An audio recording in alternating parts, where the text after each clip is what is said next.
So for the camera, and for anyone who's watching via recording, this is actually the fourth week, the fourth installment of Retreating in Place.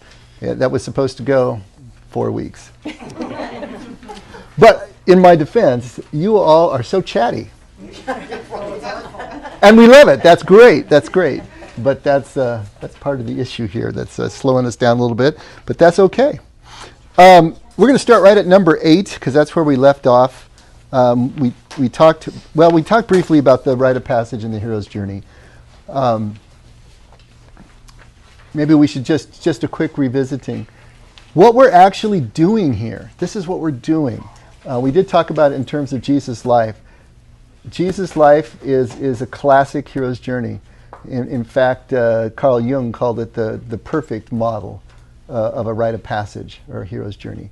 And so you see all the classic, the 3 classic phases of a true rite of passage, which is separation, transition, and reincorporation. So when we talk about a rite of passage being the baby's first tooth or a debutante ball, we're using it colloquially, but we're not really talking about a true rite of passage. An Aboriginal walkabout is a true rite of passage, where the boy is taken out of the world he knows in the village with the women and the children, and he's taken out into the bush with the men. There's a ceremony there that involves pain, involves usually cutting or tattooing or something, and then he's sent out for up to 6 months on his own to navigate the bush, using only the song lines that his culture has provided him, which are the chants, the songs that tell the stories of what they call the dreaming or the dream time, but it's their creation stories that simultaneously give the lay of the land. And so by reciting and rechanting the song lines in the correct order, the Aborigines can navigate hundreds, thousands of kilometers of bush without any modern navigational tools or compass. The 19th century, 18th century Europeans who came to Australia were amazed that they could do this, because they were savages, they were primitive people, and yet they could do this. And it was by using these song lines. The boy then has moved from separation out of the world he knows into a transition, the walkabout itself, that is his time of transformation. At once the boy has to learn all the skills to be able to survive, to be able to get food, make food, heal his wounds, navigate where he needs to go, deal with all of the physical rigors of being out in the bush alone, but also by being alone in that wilderness to go through a spiritual transformation, to connect deeply with his people, his ancestors, spiritually speaking, and the land itself, which is the source of everything in an Aboriginal subsistence culture. So, and then when he returns, then he is brought by the men back into the village, reincorporated, but his standing is now different. He's not a boy anymore. He is now a man who has proven himself to be able to do everything that the tribe needs. If you think about those 3 phases, and you can overlay the hero's journey if that's a more familiar motif for you, but it's the same idea, you will see that that's what Jesus did. He went through those same 3 phases. The largest phase, of course, is from birth to death, but there's lots of small cycles within cycles throughout our entire lives. Each time we hit a place of grief, a loss that is so deep that it sends us into grief, that is a separation that requires a transition. We need to go through those stages of grief before we can be reincorporated into what is now going to be our normal life, but a different normal. So it's any loss. It is not only the loss that is provided to us from the outside in, but it's a sense of loss that comes to us from the inside out. It's that divine dissatisfaction that my pastor used to talk about that separates us from where we were voluntarily this time to go on our walkabout, become transformed by the transition period, and then coming back again. The spiritual journey, the contemplative journey, is exactly that. That's what it entails. That's why you keep seeing these motifs over and over and over again in our traditional scripture, but also in the writings of the mystics and the writings of the contemplatives. If we're going to build an intentional spirituality for ourselves, if we are going to retreat in place, this is what we're doing. We're finding ways to separate ourselves from whatever constitutes our normal daily life. And we're going to go through a transition and then reincorporate back. And these are going to be cycles within cycles. They can happen rather quickly as we move through, or they can be elongated. But by understanding the process, understanding what it is we're doing, and then intentionally doing it, it becomes so much more powerful. Not only that, when we are in the doldrums, when we are in the grief or the pain of the separation, or we are in some of the doldrums of the transition, we can persevere in a much better way because we still see the purpose in those negative times in our lives. And so understanding how this works is really important. Seeing what we're doing while we're doing it is going to be real important as well. So just know it. We'll talk about it more in terms of actually putting this in place in the second page of the outline. But just know that is the shape. That's what we're doing. We're voluntarily separating ourselves. What's silence all about? What's solitude all about? What is centering prayer and meditation all about? But it's a separation from the normal rhythms, the normal noise level of our lives, and it's even a separation from all of that noise inside our own heads, right? And we do that, we go on this walkabout, we go on this journey, and then we reincorporate. And when we come back to where we started, the idea is, just like T.S. Eliot said in his famous poem, at the end of all our exploring, we arrive where we started and know the place for the first time. You got to love that. That's it. That is the shape of the hero's journey. That's the shape of the rite of passage. And when we take each one of these cycles, when we come back, just like when Dorothy came back, she was useless when she left on the farm, right? You know, she was useless as, I can't say this on camera. There's this great women in the room. This great line, useless as hen poop on a pump handle. Okay, hen poop on a pump. Useless as hen poop on a pump. Only it wasn't poop. That's as useful as she was on the farm. So everybody's just trying to get her out of the way. When she comes back, now she will have gifts. She will have something to offer her community, her family. So will we as we take these journeys. So did Jesus when he came back home after his sojourn in the wilderness. So right? It's all rite of passage. Is what it's involved in. Well, that's the shape of it. And Okay. what exactly does that mean? What I just said. Oh. Okay. Well, we can talk about it later. So that is what we're really dealing with here in terms of. Oh, Sarah Maitland, I just put that on there just because I thought it was so interesting. I'm starting a book by her called A Book of Silence, and she talks about women's biology. And this has been true since God made dirt, but she just had a real pointed way of putting it when she was talking about. Should I say this on tape as well? The woman's journey from menstruation to menopause. And in the fact that it's built into the biology of a woman to be separated. Plus ancient cultures, it was the woman who moved to live with her husband and not the sons who left their houses. So there was all the separation that was involved in a young girl, as soon as she was able to bear children, to be married and then move someplace. And so built into her life was the rite of passage, but not so with the boys. That's why the ancient formal rites of passage always centered around the males, because they didn't have one. And now fast forward to our time, we don't have any at all.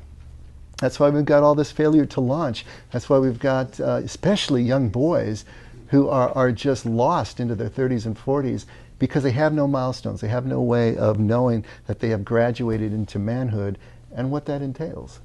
And so for women, there's still more groundedness because of the biology. So men need more help than women in this area, but we all sort of do now. You know, it's all got kind of equalized in our culture because of the technology. But at any rate, it's something to really pay attention to and understand what we're trying to do and how we're trying to do it. Okay? Does anybody remember when we talked about what was the goal of the spiritual life? Of course, it's right there on the outline. So we talked about freedom being the ultimate goal of the spiritual life. And that sometimes seemed too simple. We went through and I asked that question and people said peace and serenity and better relationships and all the things that they wanted as a goal of their spiritual journey. I mean, why do all this? Why separate and transition and do all this stuff if we don't have a goal? The ultimate goal that Jesus articulates is freedom. And of course that begs the question, freedom from what? Well, freedom from fear. Freedom from everything that triggers us into obsessive compulsive behavior patterns. What does this freedom look like? Well, ultimately, and it may seem strange to say, it looks like being unoffendable. And that isn't even necessarily a goal that some of us think is a valid goal or even a moral goal. Shouldn't we be unoffended? Or shouldn't we be offended by the evil that exists, the atrocities that we read about in the newspaper, and the political viewpoints of some other people in social media and whatnot? Aren't those supposed to be creating offense in us so that we have the righteous anger that we need to do whatever it is we need to do? That is a prevalent attitude. But if you look at our traditions, not only Western traditions, but Eastern traditions, you have really ascended. You have really become to spiritual maturity when you have become unoffendable. That doesn't mean that you don't have deeply held beliefs. That doesn't mean that you don't defend those beliefs as needed and defend others who need defending. But you do it in such a way that you still see the basic humanity of the other person, even if you're having to oppose them, even if you're having to live in an adversarial relationship with them. You still understand their humanity. You still identify with them. And less offends you because it's not attacking your ego, because your ego has kind of left the building at this point. You are processing life at a different level. That is what the freedom is from. The freedom is from that voice in our head that's telling us that we need this and this and this, and it has to come out of the hide of that and that and that. And so that natural tendency and that way of living life is what is starting to fade in us, which allows us to be free from offense. There are great stories from the Desert Fathers that talk about these issues. One of them, just really quickly, a young girl who became pregnant out of wedlock is hauled in by some monks to the elder for punishment and chastisement and whatever, because of what she has done, the sin that she's committed. And the old elder looks at her, and he just orders that 6 sheets of the finest linen be brought and given to her for the childbirth. And of course the ones who brought her in are outraged. Give her a penance, look what this wretch has done. And he said, brothers, what am I to do? She could be near to death, And he just blessed her, made the sign of the cross over her womb, and gave her the sheets, and that was it. The little epithet on the story is that this elder had matured to the point that he no longer took offense at wickedness. And it's a difficult concept for us, because aren't we supposed to oppose sin and oppose these things? But he saw what she needed. He reacted to her as a scared young girl and provided what was needed. Can we do that? This is where we're headed, if we can. When we take these journeys, these real journeys, from the separation to the transition to the reincorporation, more and more and more what you will find is that you take offense at less and less. It just doesn't ruffle your feathers. It doesn't raise your blood pressure anymore. Those of you who have been doing this for a while, think about it. Haven't you gotten to the point where you take less offense at certain things that used to really get under your feathers? It just doesn't anymore. The process is already in place. It's important to notice the places where you still do take offense. Where is that coming from? And to think about it. Why? Why does that give me such a ride? Because it's always going to end up being back into ego-based thinking. It's always going to be a threat to the things that you think you need, whether consciously or subconsciously. So that's where we're headed. This is what this freedom is going to give us. And to the ancient Jews, freedom and forgiveness were the same thing. So to be set free was to be completely forgiven, to be released from everything that holds you back. All right. Hi, come on in. Sorry to interrupt. And Angela, welcome back, dear. It's so good to see you.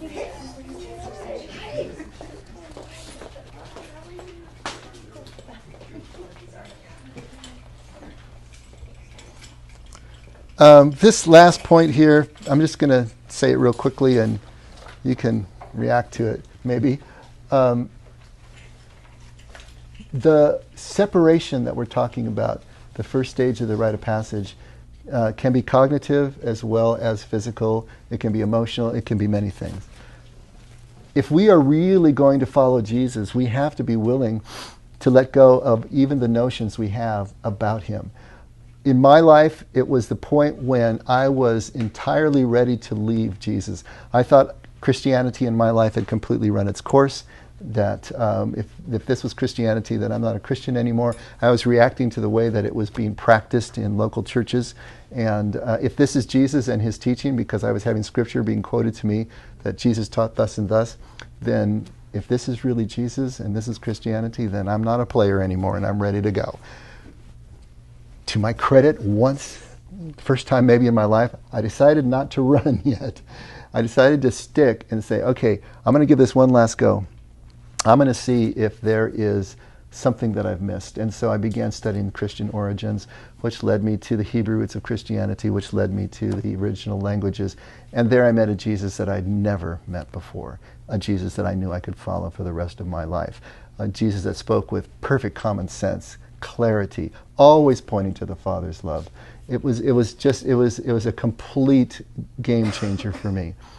But I had to get to the point that I was ready to leave him in order to actually find him for the first time, because I was holding on to too many of my own notions, and that Jesus couldn't penetrate all of that.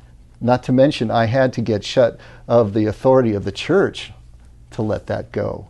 I had to get permission to think outside of what the church had been telling me, both the Catholic Church of my youth and the evangelical church at the time. You all are going to need to do the same thing. You're going to need to give yourself permission to think outside the box. You're going to need to give yourself permission to leave the things that are familiar to you and the things that have been giving you, all the comfort of a security blanket to date, if you really want to take this journey that Jesus is on. And it is disquieting and uncomfortable as you are going through the separation and into the transition of that rite of passage. Yes, sir? When you say leave Jesus, I mean, I could see the leaving churches that you were in. I mean, are you talking in a literal sense? For me, it was literal. I was ready to leave Christianity completely. Yeah, but leave Jesus. Yeah. If this was Jesus as Jesus was being portrayed to me, then that Jesus wasn't going to instruct me any further. So that Jesus, not Jesus. Right. And so here's the flip side of it. What we see happening, and we talked about these ashrams, and we talked about different paths that people are taking today. There is this sense culturally in this country and in the West that in order to have a really authentic spiritual journey, we're going to have to leave Jesus. We're going to have to leave Christianity in order to have this journey. And the truth of the matter is we don't have to. Jesus is right at the center of that journey, right? But we're going to have to personally come to the point where we're ready to let it go before we're able to take the next stage, take the next leg of the journey. Okay. The more accurate, this question, is it a more accurate statement than that we got to be ready to leave our preconceptions about Jesus? Yeah, but it doesn't have the panache of the way I said it. Yeah, but it has a lot less offense to say. You know, sometimes you're going to need to get hit right upside the head before you realize, yes, absolutely, we need to be ready to leave our preconceptions of Jesus. But you know what? At the moment, it's the same thing. If you're leaving your preconceptions, you're leaving everything it is you know about Jesus. Emotionally, that's how it felt to me.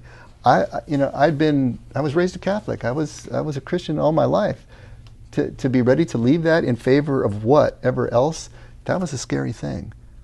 Now the beautiful part is it all came back, and that's what you'll find.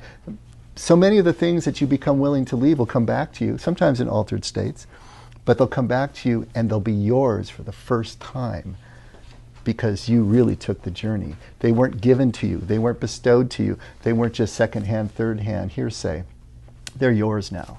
And that makes all the difference in the world. This is what Jesus talks about when he talks about driving the pylons deep into the bedrock, building your house on the solid ground and not on the sand. This is what's happening as we take these journeys. That's why they're so absolutely important. That's why we have to build the journey. Moving to the next page, this is what we're going to talk about. How do we do this? What's the method? What's the techniques? What are the tools for building some kind of structure in our lives that's actually ours. There are 5 essentials that we're going to be talking about, and this outline is kind of broken into those essentials in a loose fashion at least. Community, accountability, structure, discipline, and service. Those 5 things are essential for every human being to be able to live life relationally and in such a way that we find out our identity, who it is we really are, and we find a sense of meaning and purpose as well. We won't find those things any other way. This is the way that we're set up. This is the way that humans are constructed. We're going to need these things. Now, we don't necessarily get them from any one place. They can come from several different places. Often say that religion is irrelevant these days, that it does more harm than good if you look at it historically. And we don't need it anymore. In fact, it's destructive in our lives. And I can get all my spirituality from going to the beach. Now that is a true statement. You can get a lot of spirituality from the beach, and that can be the greatest cathedral. But if you don't also have community and accountability, structure, discipline, and service, you're still going to be missing pieces. And the people that call for counseling, the first thing I want to know from them is, what does your program look like, quote unquote? What does your daily routine, your weekly routine look like? And it's always missing these pieces if they're calling in stress, if they're calling out of duress. Religion done well gives us all of that. That's what religion is for. It gives us a community. It gives us a place where we can actually be accountable to each other. So community is not enough in terms of just showing up and checking a box. It's showing up and actually becoming transparent, vulnerable enough, connected enough with the people in the community that they can speak into our lives and vice versa. And so it's kind of community on steroids. What religion also will do is give us a structure. This is part of the structure of our little religion here. What we do on Tuesday nights, Wednesday nights, and Sunday mornings and whatnot, there's a structure to it, right? We have to be disciplined to that structure. We actually have to be showing up and showing up on a regular basis. What good is a structure if we're not disciplined to it? So that is the inside part where we actually do adhere to the structure that is provided for us. And then finally, service, a way to give back. Those are the pieces. If it's not out in your church that you're getting all these pieces, maybe it's at work, it's in your family, it can be in hobbies and social groups. It can be a lot of different ways, and these things can kind of be, a patchwork, a mosaic, if you will. But all those pieces need to be present for us to be able to do the things that we're talking about doing. If the structure and the community is only exterior, though, that also is not going to be enough. We're going to need to build a structure from the inside out. And the analogy was to recovery, where a person comes to rehab for a certain amount of time, and all of this is provided for them for a short period of time. But if they don't simultaneously start building a structure inside, a house within the house, when they're discharged and that structure is taken away, there's nothing left, and they're starting all over again. But if they can use that time to build the structure inside, that remains. And then they can transplant that into the next exterior community and structure wherever they happen to be going. This is what we're doing here. Retreating in Place is about building our own structure within the larger structures in our lives. But they come from the inside out. They're what we do when nobody is looking. They're what we do when no one's going to pat us on the back. We're doing it because we desire to do it, and not because anyone is telling us to. Because if you're doing it for those reasons, you won't do it. And just like the desert fathers and mothers who went out into the desert, if they did that for any other reason than this interior drive, they went stark raving mad out there in the wilderness, and they weren't able to complete that journey. So that's a good question for yourself. Is this something that you desire for yourself, for no other reason, not because somebody told you you need to, not because you think you're supposed to, or because you think you'll get a brownie point in heaven for doing so, but because there is a sense that there is more, and you want that more. You want that deeper connection, whatever it is. And you may have a very nebulous idea of what it is. That's okay. The beauty of this is you don't have to have it figured out before you start taking the first steps. We just go. All right? Intentional spirituality, we got to talk about that a little bit. We got to talk about the religious versus the secular. These things that you'll be doing aren't necessarily going to feel spiritual, because we have equated spirituality with religion.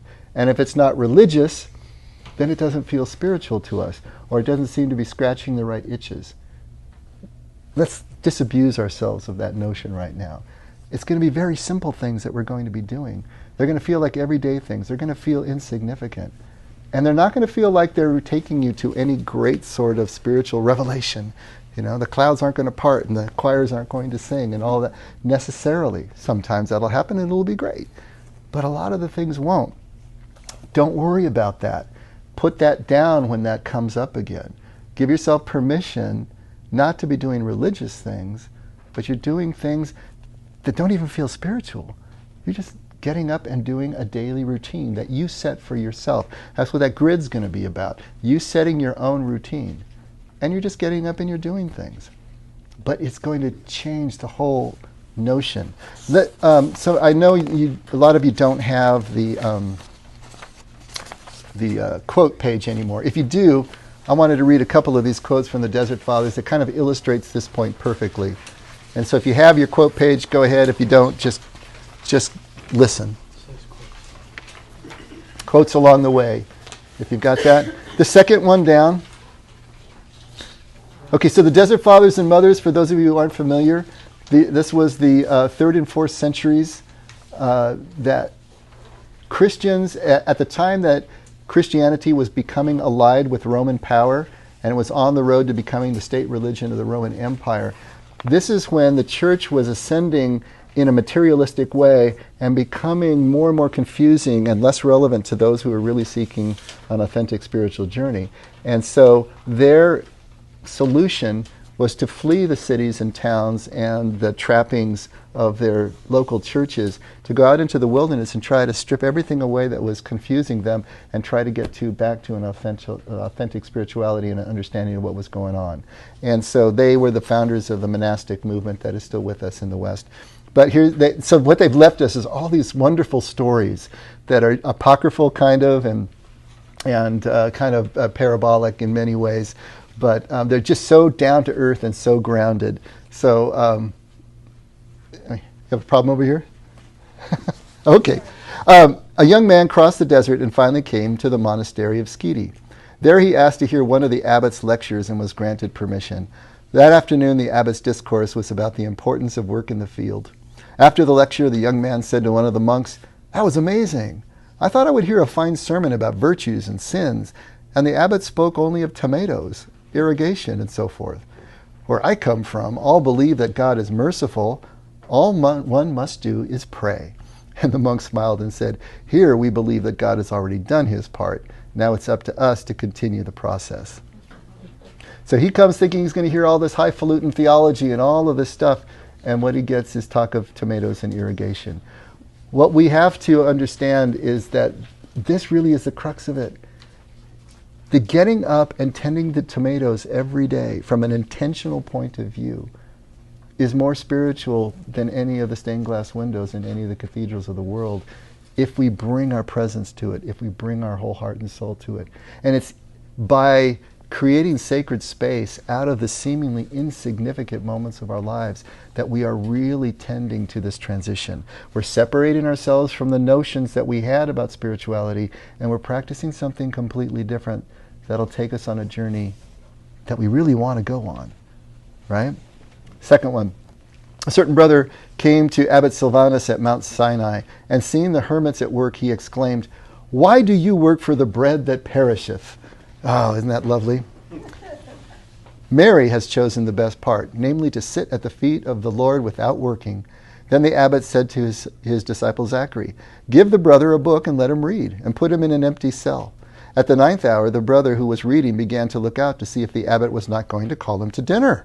And sometime after the 9th hour, he went himself to the abbot and said, "Did the brethren not eat today, Father?" "Oh, yes, they certainly did," said the abbot. "They had just had dinner." "Well," said the brother, "why did you not call me?"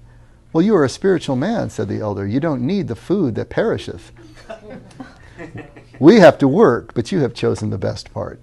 You read all day and can get along without food." Hearing this, the brother said, "Forgive me, Father."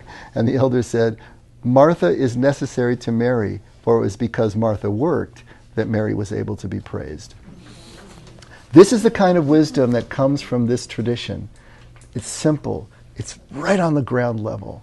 And it recognizes that all these insignificant, seemingly mundane, even boring things are part of a vibrant spirituality if we will just let it be. You know, one of my spiritual heroes, and I'm trying to make him yours, is, of course, Brother Lawrence. And Brother Lawrence was a 17th century monk in France, and he was the cook in his abbey.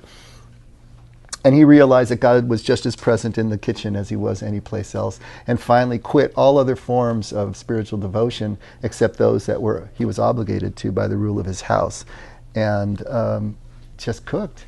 And he said, you know, to me it makes no difference. I see God just as much in the turning of the cake that fries upon the pan as in anywhere else. He said, men think that you have to create all these elaborate means of coming at God, and it's not so. He said, you can pick up a straw off the ground for the love of God, and it's just as sacred an act. He had this completely different way of looking at his spirituality that incorporated all the daily activities of life. And I think what we will find as we take this journey, that unless or until we have infused all of our mundane daily activities with this kind of spiritual presence, we're not taking the journey that Jesus is talking about.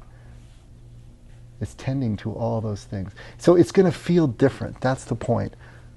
Let it be different. If it doesn't feel different, you're probably not doing anything different. And so these questions will arise. Let them arise. Let's talk about them in here, or call us and talk to us about them. You know, you're going to have questions when you start doing centering prayer or meditation. It doesn't feel like anything's happening. It doesn't feel right. You know, everything is going to be fine, but you're going to have questions. This is the place to ask them and find out. But be prepared for that kind of experience as you go forward. It's going to feel different. It's going to feel maybe like nothing's happening. And it's going to feel insignificant, and it won't necessarily feel spiritual. But will you keep showing up every day to the tasks that you have assigned for yourself? Nobody else is going to assign this stuff. This is you instructing you what you're going to do on a day-to-day basis to create your own structure within the larger structures of family, work, church, and whatever else you've got going on. This is yours and yours alone. But it's going to feel different. The important thing is how we view what we're doing. The important thing, yeah, absolutely, how you view it, being present to it, and seeing God at work in it, seeing the connection of all things through it. You know, we were just talking on Sunday about the warrior versus the gardener. You know, the willful striving of the warrior, the seeing life as a battlefield and seeing, you know, adversaries everywhere, as opposed to the serene patience of the gardener, who just puts the seed in the ground, tends, does what needs to be done both before and after, and then goes and takes a nap because the rest of it's out of his control, right? Coming back at intervals, doing the thing that needs to be done on a daily basis, and then watching the miracle of this plant growing and these unseen forces taking him or her to harvest. It's a whole different way of living life. You know, the Desert Fathers understood this. Jesus understood this. The contemplatives understood this. Lawrence understood this. Can we start to understand this? But it's going to take us even separating from our notions inside of what this is supposed to look like so that we can enter into something different. Yeah. I was going to say to Linda, like your photography that you love so much, and it's a gift that you have, and just to consider Christ in everything that you do, and just know that He's present with you in all that you do, just adds another level to everything that you put your hands to. Thank you, because that's kind of what I was thinking. Yeah. That because I've heard you talk about this before a lot. We thank God for everything that's right in front of us, for every moment, for everything. And it has to do with the attitude and the way in which we think about what we're doing. Is that basically? That's it. Yeah, the reality is that we have made decisions about what is spiritual and what is not, what is religious and what is not, you know, what is sacred and what is not. And so we have these times and places all relegated and laid out. When I come to church on Sunday, that's sacred, that's religious, that's spiritual. When I'm at work, well, not so much. Can we create a seamless awareness all the way through? Paul talks about ceaseless prayer, continuous prayer. He's not talking about a continuous stream of words. He's talking about a continuous awareness of the presence of God, the connectedness of all things. That will change our attitude and the way that we live. And that's what we're really after. And so, yes, you can find God in the viewfinder of your camera. And you can find God as you work in your garden. And you can find God even as you're working on your spreadsheet at work.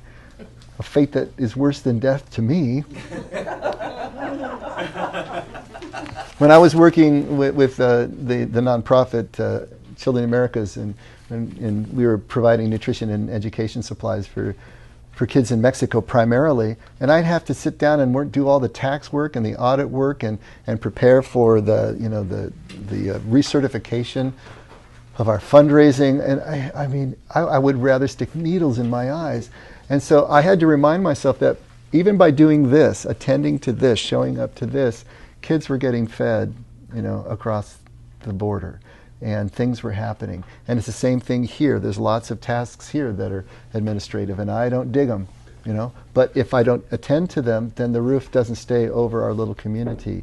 And so that connects me to the presence. That connects me, it gives meaning and purpose to even the most mundane tasks. That was the Martha part of your job.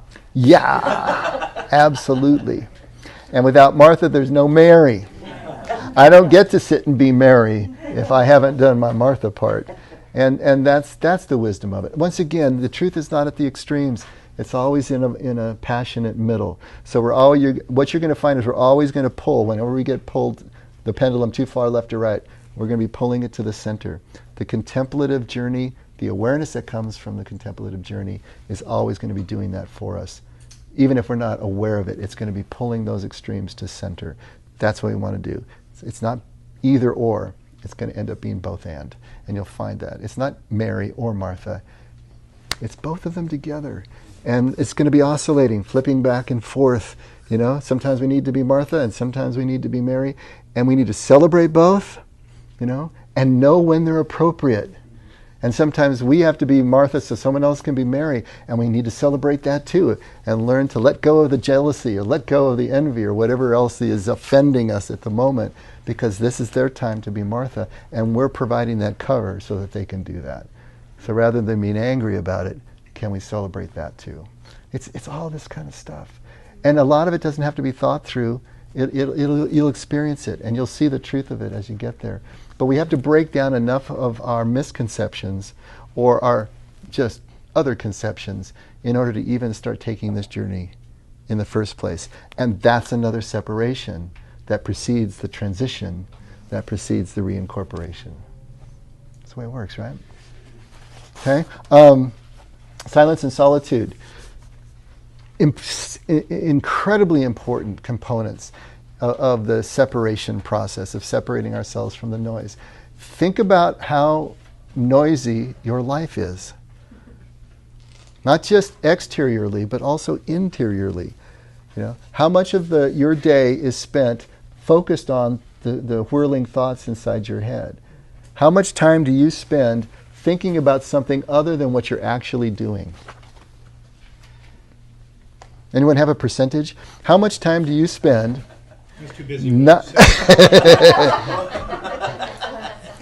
How much time do you spend not thinking about the thing that you're actually doing? Your mind has wandered off.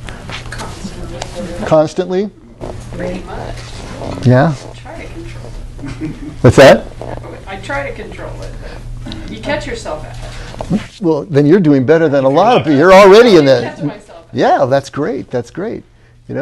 The studies have shown that on average across the population, it's about 49%. Just about half the time, people are not thinking about what they're actually doing. Their mind has wandered off the present moment. But for most of us and many of us, and especially those of us in recovery, that's over 90% is what, whenever I'm addressing a group and I ask the same question, it's 90% or constantly. And so that may be part of the reason that these people drink and use, because they're trying to at least shut that thing down. It is so noisy, it's so constant, It's like, does anyone here have tinnitus? Yeah, so do I. There's that constant ringing in the ear.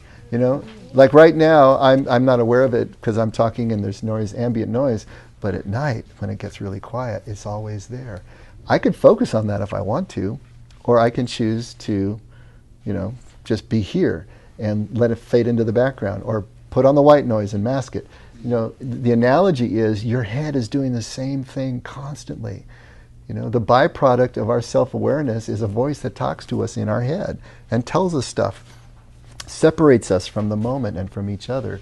You know, separates our needs from the needs of the other. All this duality comes as a byproduct of our ability to reason. You know, so it's that curse, you know, from the Garden of Eden, when as soon as you eat from the tree of the knowledge of good and evil, you've got this curse now, quote unquote. Well, it's a function of being human, and it is necessary for us to have a choice, but here's the side effect. In one sense, this whole spiritual journey is a return back to the garden, that time when we didn't know we were naked, that time when we were perfectly connected and one as children. It's a coming back to that place, but now volitionally, by choice, with everything that an adult knows, but choosing now to come back to that silence, to come back to that presence. How do we do it? Well, we're going to have to become aware of how noisy our world is, our lives are, our homes are, our cars are, our heads are, and then work to quiet it down. Because that's going to be the separation from the normal rhythms of life as we're trying to establish this transition that's going to take us full circle. So think about it. Do you always have the TV on in the background? Do you always have music on? As soon as you get in the car, do you turn the talk radio on? Are you constantly on the iOS device of your choice, reading Facebook, social media, playing games, doing whatever? Is there always that stimulus and always that activity going on? If so, not that that's necessarily bad. It's great to be informed about the world, and it's great to listen to music. But start to temper that. You know, turn it down, turn it off. When I was trying to be Thomas Merton 30 years ago, and living as a monk in my apartment before we were married, I turned everything off. You know, there was no TV, there was no radio, I just kept my apartment completely silent. When I got in the car, I didn't use the radio, and I was just trying to keep things silent. And of course, when I went to work and I did what I did, well, then you enter back in. But there were these oases in the process. You know, think about that. What can you do to start establishing some silence, both exteriorly and interiorly? And what about the solitude? Are there times that you can be alone enough, physically alone, so that you can practice the things that you're going to set aside for yourself to practice? But also to establish an inward silence and solitude. You know, even as you are going through your day and doing the things, remember, we're not just going to segregate our day into bits and pieces, but we want this seamless passage through the day. And so as we have to start with the training wheels on the bike by carving out actual silence and solitude for ourselves, the goal, though, is to bring that with us, kind of like a spacesuit, you know, a pressure suit where you carry your environment with you wherever you go. Whether it's under the water or into space, we can carry our own environment with us eventually, because we've created the structure inside the structure, the house inside the house, and that becomes portable. It's ours. It goes where we go. But we're going to have to practice it externally in order to get it underneath our fingertips, get it into muscle memory enough that we can take it with us as we go. Yeah. As I'm noticing that line there about noticing the noise, it reminded me of a meditation I read about a couple of months ago, where they were talking about listening to the silence in between the noise. So, like for example, you might hear a jackhammer going, but if you focus on the silence between each beat, that brings things into focus in a slightly different way. And it reminds me, you had talked about silence being the first language of God. The native language, yeah. The native language of God. You know, so just being out in nature and not just hearing the leaves rustle, but hearing when nothing's rustling. Ooh, that's cool. I needed you this afternoon because our dog would not stop barking. I needed to be listening to the silence in between the barks because it was irritating the heck out of me. But that's great, and it's going to be so cool as you get into this and you start reading, or the things you read. There's going to be little bits that come to you like that. These little things that you can use, and they'll have teeth and traction for you, and you can actually put them right into practice, and it makes perfect sense to you, and it makes perfect sense to me. I need to use that, and you'll find these little gems that'll come at you. And as you have ventured out and you start experiencing some of these things, certain things are going to make sense to you in a way that they didn't before. Or things will come back into your mind that you heard before that made no sense then and suddenly make tons of sense now. And you got a place right there to put it and to use it, and it fits into the puzzle perfectly. It's going to be like that. And you'll feel that sense of accumulation of things. And things will come in, you take what you need and you leave the rest. Some of it bounces off your force field. That's for later, but things will come in and you can use them right away. And it's going to be like that. And the more aware that you become through this process, and you learn that awareness is really 90% of the spiritual journey, it's all about awareness. It's all about presence. As you practice that, more and more things are going to just start to come in. When the student is ready, the teacher appears. Truth of the matter is, when the student's ready, everything teaches. The teachers are all around us. It's a cloud of teachers that you're walking through all the time. But if you're not ready, you won't see them as such, and they won't speak to you. But as soon as you become ready, it's amazing where the wisdom comes from. And it'll come from the least likely places. And we have to be ready for that. Are we ready to see truth where it's coming from, or just where we think it's supposed to be? If that's the case, then we're only going to reinforce what we think we already know. We will never learn anything new. We have to be ready to be taught by the least of these, which is what Jesus kept saying, right? The least of these will teach us. The least likely suspects are the ones that are going to teach us the most when we're ready to hear.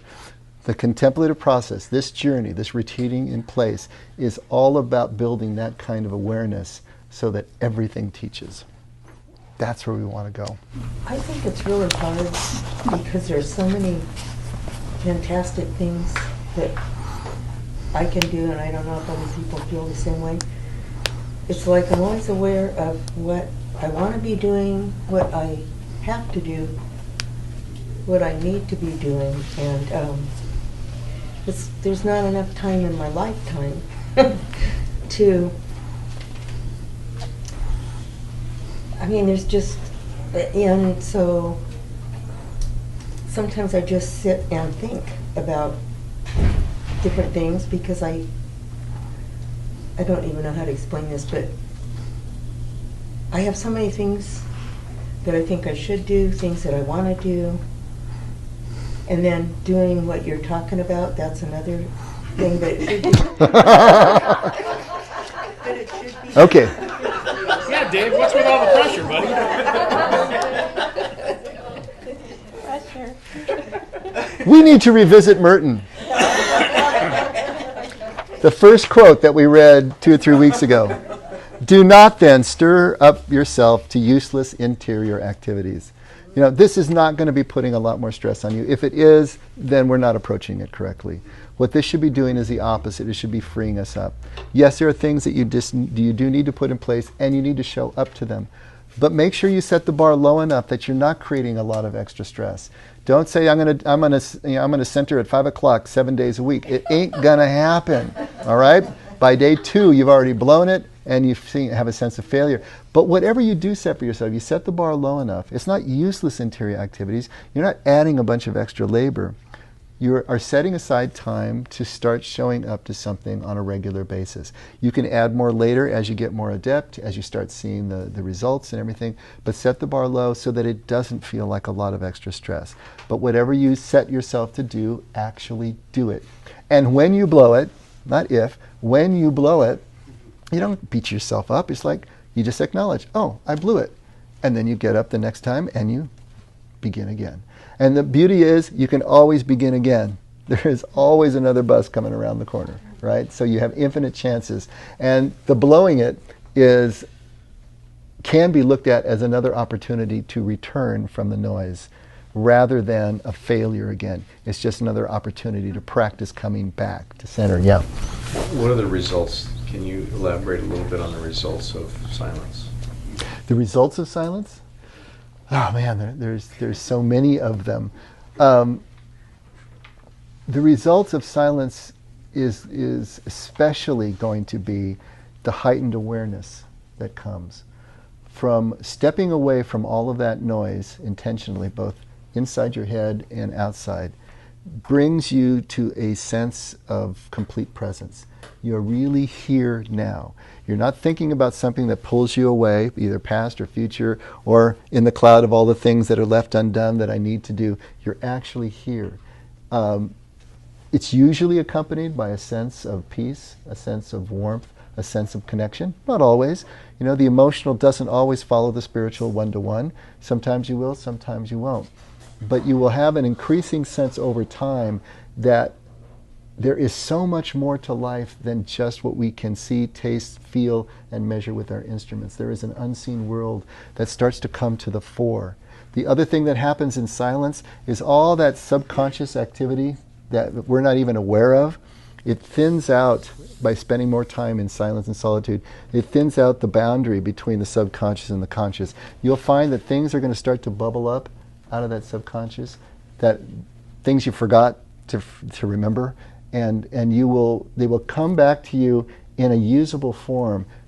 Memories from the past that will connect to behaviors of the present, and you'll realize the reasons that you are in such patterns of behavior and thought, and you'll be able to release them. There's all sorts of things that come from just showing up intentionally to silence and solitude. And we'll talk about that more in the third section, and Thomas Keating has a heck of a lot to say about this in terms of what's happening psychologically. Showing up to silence and solitude is a lot like sitting on the psychoanalyst couch in a more organic way, and a lot of benefits will be reaped from it. But immediately it's going to start to give you a sense of connection. It'll give you a vacation from your head, which is just, it feels amazing when you actually do that.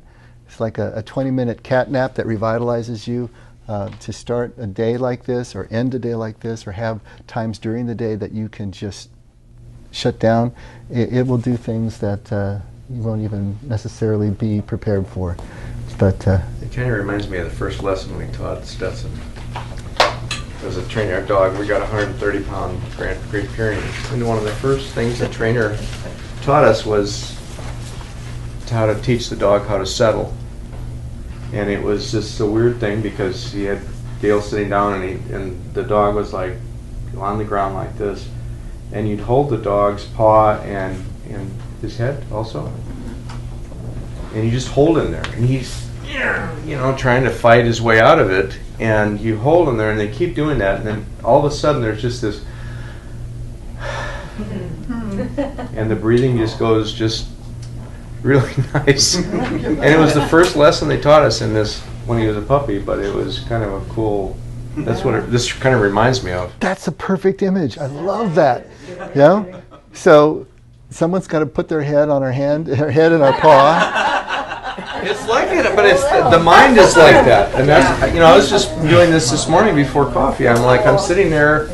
I drive off in San Juan, and I'm just sitting on the side of the road, and I'm trying to just stop my mind, and I'm just like, it's just firing every direction. I settle for like a minute and a half on fresh air was my word, and then I'm just bam, bam, bam, bam. And it's just firing all over the place, and I couldn't settle in 20 minutes. And so the difference is we're putting our own hand on our own head and paw and trying to settle and get to that place. But when we hit that sigh point, like your dog did, that's it. There is a moment where we can just sigh. Now, it may be short-lived, and then the thoughts come back again, and we just repeat the process. But we do it without a lot of tension, a lot of anxiety. We just keep repeating the process. Because over time, guess what? We get there quicker, we stay there longer, and there's fewer of the craziness in between. And that doesn't just go for the session itself. It'll bleed out through the rest of our lives. We won't necessarily notice the change while it's happening. Others will probably notice a change before we do in ourselves, but we will notice that we are dealing with situations differently, and we will realize we have changed, that the change came from the sides where we weren't even looking.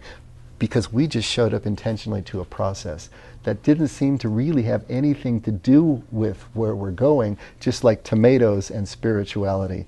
It's like that. So we're going to make the connection in an experiential way long before we make it intellectually or cognitively. But we just have to purpose to show up to the process. Whatever we set for ourselves, we keep showing up. And then it changes over time as we want to change it. And it will inform and illuminate everything else that we're doing, all those other structures. Okie dokie? That's good enough for now. Let's take a break, get some food, and we will reconvene in just a few minutes. So do it quietly.